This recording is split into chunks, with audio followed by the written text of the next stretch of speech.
คลิปนี้จะพาไปดูครับว่าใช้ตัว AI Chat GPT ให้ทำเงิน 100,000 บาทใน 1 เดือน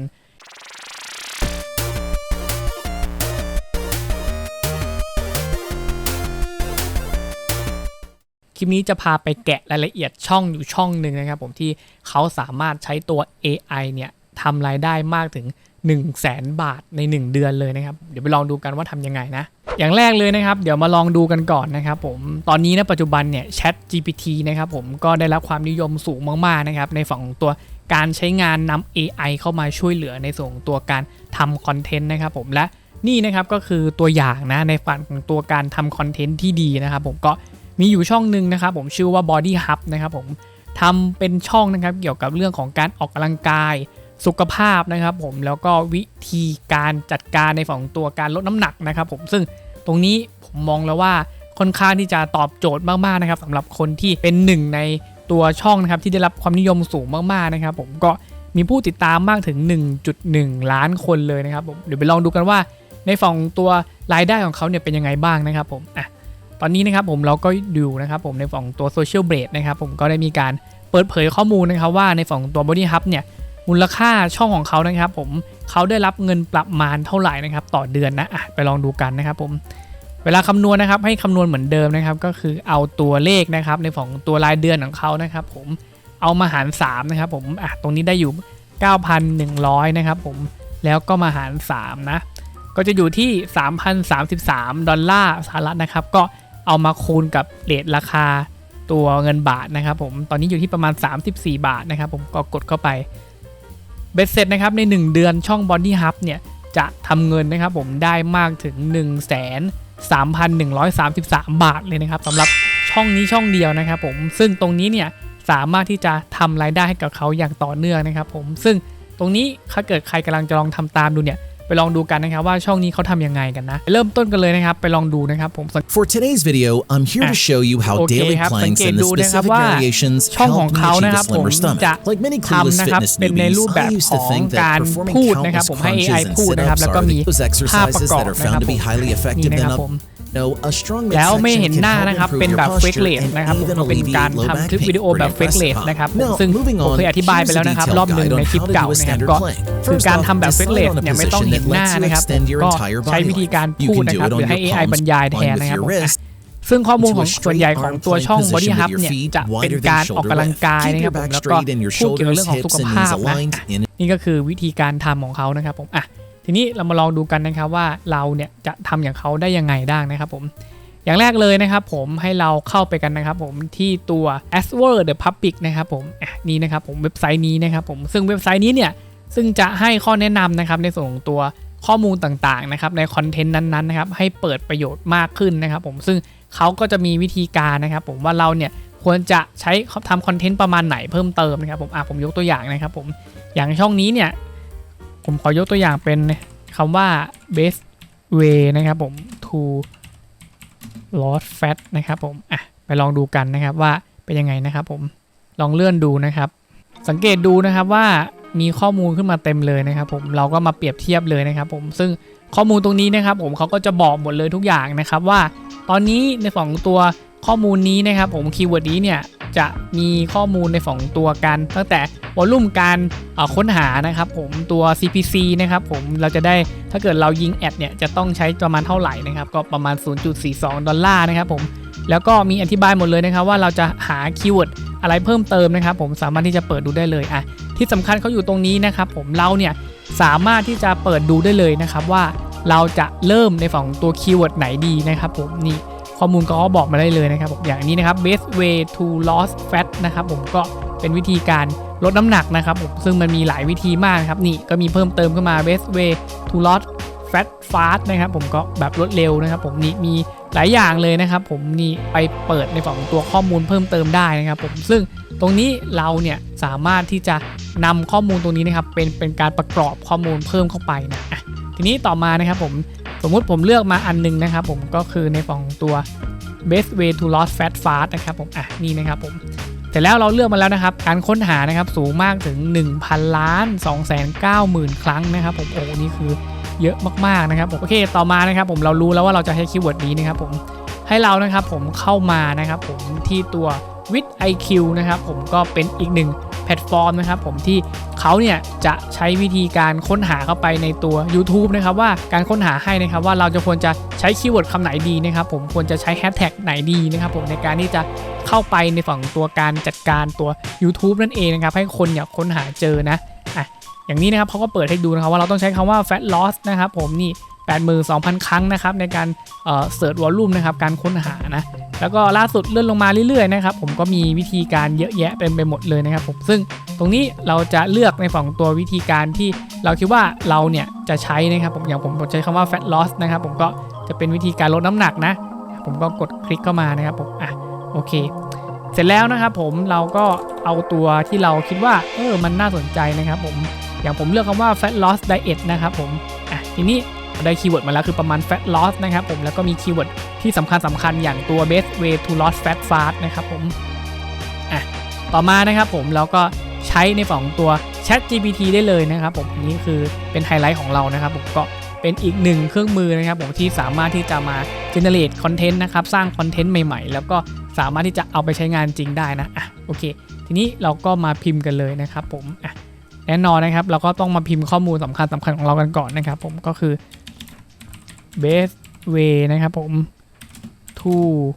lose fat นะครับแล้วก็เติมคำว่า fast ไปนะครับผมแล้วก็กด enter เลยโอเค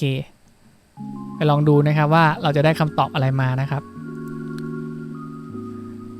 เขาก็จะมาอธิบายไว้ให้หมดเลยนะครับเขาก็จะสรุปเป็นข้อให้ด้วยนะครับผมตรงนี้ก็ดีมากๆนะเราสามารถที่จะเอาไปทำต่อได้เลยนะครับผมนี่นะครับพอมีการอธิบายชัดเจนนะครับว่าถ้าเกิดเราเนี่ยต้องการที่จะลดน้ำหนักนะครับผมที่ไวที่สุดเลยเนี่ยจะต้องทำยังไงบ้างนะครับผมนี่เขาก็มีการกำหนดแคลอรี่นะครับผมก็มีการในฝั่งตัวการจัดการข้อมูลต่างๆนะครับผมมีการเลือกในฝั่งตัววิธีการที่ดีที่สุดนะครับที่ในส่วนของตัว ChatGPT จะหามาให้นะครับเขาก็ให้เขาพิมพ์ต่อไปเรื่อยๆนะครับผมโอเคก็มีทั้งหมด6ข้อนะครับเสร็จแล้วนะครับผมสังเกตดูว่าเราได้มาแล้วนะครับผมอันดับถัดไปนะครับผมเราก็จะไปทำในฝั่งตัววิดีโอนะครับผมซึ่งในฝั่งตัวการทำวิดีโอถ้าเราไปนั่งทำเองไปถ่ายฟุตเทจเองนะครับผมไปนั่งเข้ายิมไปถ่ายทำเนี่ยค่อนข้างจะใช้เวลานานมากๆนะครับเราก็ต้องลดต้นทุนนะครับผมโดยใช้วิธีการตัดต่อนะครับผมเราก็จะมาใช้ในฝั่งของตัว InVideo นะครับผมเป็นแพลตฟอร์มนะครับผมที่ทำขึ้นมาเพื่อที่จะมาตัดต่อโดยเฉพาะเลยนะครับผมแล้วก็ทำง่ายมากๆนะเสร็จแล้วนะครับผมรู้แล้วว่าผมจะใช้วิธีขั้นตอนนี้นะครับผมก็จะมาเลือกนะครับผมคำนะครับผมที่น่าสนใจผมจะ copy ไปเลยนะครับผมอย่าง copy อันนี้ไปเลยเข้าไปเลยได้เลยนะครับผมโอเคแล้วก็เลือกมาครับในฝั่งตัวคีย์เวิร์ดนะครับผมก็เลือกมาเป็นคีย์เวิร์ดที่เป็นรูปแบบของการลดน้ำหนักนะครับผมแล้วก็เอามาใส่ได้เลยนะโอเคเสร็จแล้วนะครับผมเราก็มาคลิกนะครับที่ตัว text นี้นะเสร็จแล้วนะครับผมก็กดวางไปได้เลยนะครับผมเรียบร้อยนะครับผมโอเคพอเราจะทำนะครับในฝั่งของตัวข้อมูลนะครับผมตัวชิ้นถัดไปนะครับผมเราก็มากดบวกได้เลยนะครับผม duplicate scene ได้เลยนะครับผมก็เป็นซีน2ขึ้นมานะครับผมเราก็พยายามเลือกให้มันตัวเกี่ยวข้องนะครับผมเราก็เลือกเข้ามาลากวางอย่างได้เลยนะครับผมโอเคอันดับถัดไปนะครับผมเราก็เอากลับไปที่ตัว ChatGPT เหมือนเดิมนะครับผมขั้นตอนที่1นะครับให้ทำอะไรบ้างนะครับผมเราก็เอาไปใส่เลยนะครับผมตัวคีย์เวิร์ดนี้นะครับผมสังเกตดูว่าเป็นภาษาอังกฤษหมดเลยนะครับผมเราสามารถที่จะเปลี่ยนเป็นภาษาไทยก็ได้นะครับผมใช้ Google Translate ก็ได้นะครับผมโอเคเดี๋ยวผมจะลองนะครับผมเปิดให้ดูนะครับว่าเราเนี่ยจะสามารถทำได้ยังไงได้บ้างนะครับกดไปเลยนะครับเราก็จะมาตัวเลขขึ้นมาให้เราก็จะมีข้อมูลนะครับสังเกตดูถ้าเกิดตัวไหนที่มันเล็กไปนะครับเราก็เอาออกนะเราก็เอาออกนะครับผมไปสังเกตดูว่าอันไหนที่มันสมมติตัวนี้นะครับผมมันค่อนข้างที่จะหายไปนะครับผมสังเกตดูว่ามันหายไปนะแล้วก็ขยับขึ้นมานะครับโอเคตัวเลขตัวอักษรครบแล้วนะครับกดใหม่อีกรอบนึงนะครับกดใหม่อีกรอบนึงลองสังเกตดูนะครับเช็คให้เรียบร้อยนะโอเคนี่ครบแล้วนะครับแล้วก็มาซีน2นะครับไปลองดูนะว่าเป็นยังไงบ้างนะครับโอเคนี่คือซีน2นะครับก็จะขึ้นมาให้เรียบร้อยนะครับโอเคซีน2สังเกตดูนะครับว่ามันขาดไปเหมือนกันนะครับรูปประโยคนะ เราก็ไปแก้ให้เรียบร้อยนะครับผมโอเคเรียบร้อยนะครับผมก็เป็นในของตัววิธีการนะครับผมเสร็จแล้วนะครับผมเราก็เข้าไปนะครับผมที่ตัว Canva นะครับผมเพื่อที่จะมาทำในฝั่งตัวหน้าปกนั่นเองนะครับผมในฝั่งตัว Canva นะครับผมเราก็มาเลือกนะครับว่าเราเนี่ยจะทำอะไรนะครับผมพิมพ์ไปได้เลยนะครับ YouTube ตัมเมลนะครับผมโอเคนี่นะครับผมสมมุติผมจะเลือกตัวนี้นะครับมันเข้ากับตัวธีมนี้เนาะนี่นะครับผมเราก็เลือกมาแล้วนะครับกดปรับแต่งเทมเพลตนี้นะครับผมเสร็จแล้วนะครับเราก็มาเลือกให้เรียบร้อยนะครับผมก็พิมพ์เข้าไปได้เลยนะครับในฝั่งของตัวข้อมูลของเรานะครับที่เราได้ทำการเลือกคีย์เวิร์ดสำคัญมานะครับผมก็พิมพ์ไปเลยนะครับว่าสมมติผมจะพิมพ์คำว่า best way นะครับผม to lose fat fast นะครับผมสังเกตดูว่ามันมีคำว่าต้องมีสีแดงด้วยนะครับผมแล้วก็เพิ่มเข้าไปนะครับผมก็เลือกเป็นสีแดงซะนะครับโอเคนะครับเรียบร้อยนะครับผมอันนี้เราก็อาจจะใช้ชื่อแบรนด์ของเรานะครับผมแล้วก็เรียบร้อยนะครับผมก็ทำเป็นหน้าปกใส่โลโก้ให้เรียบร้อยนะครับผมนี่ก็คือในฝั่งของตัวข้อมูลนะครับในฝั่งของตัววิธีการทำของเขานะครับผมซึ่งใครเนี่ยที่กำลังหาวิธีการทำในฝั่งของตัวคลิปวิดีโอนะครับที่ใช้ AI นะครับผมเข้ามาทำงานช่วยด้วยนะครับผมช่วยในฝั่งของตัวการทำงานเนี่ยสามารถที่จะทำตามนี้ได้เลยนะครับเราก็ทำตามนี้ได้เลยนะครับไล่ให้ครบนะครับผมในฝั่งของตัวข้อมูลที่เขาพิมพ์มาให้เรานะครับผมแต่ว่าทำการตรวจสอบอีกครั้งหนึ่งให้เรียบร้อยนะครับผมบางทีมันอาจจะมีการผิดพลาดได้นะครับในฝั่งตัว AI เนี่ยก็ให้ใช้ในฝั่งตัว AI เนี่ยเป็นในฝั่งตัวเขาเรียกว่าเป็นไกด์ดีกว่านะครับไม่ใช่เป็นตัวหลักนะเราต้องมาตรวจสอบอีก1ครั้งนะครับผมซึ่งตรงฝั่งของตัว in video นี้นะครับเราก็ให้ไล่ตามนี้ไปได้เลยนะครับผมใส่ในฝั่งตัวสีในฝั่งตัวอักษรให้ถูกต้องนะครับผมแล้วก็เลือกในฝั่งตัวรูปภาพนะครับผมให้มัน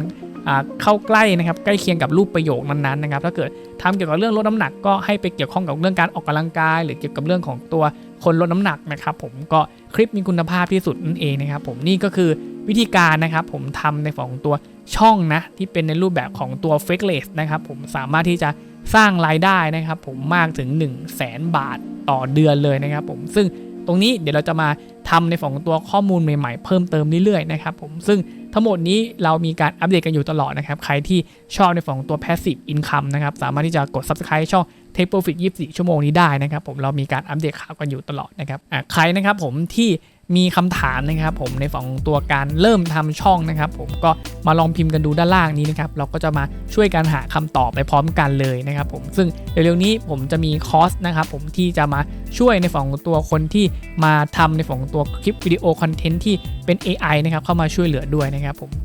ก็ใครที่กำลังสนใจอยู่นะครับก็มาพิมพ์ด้านล่างมากันได้เลยนะครับผมโอเคสำหรับคลิปนี้ก็สวัสดีครับผม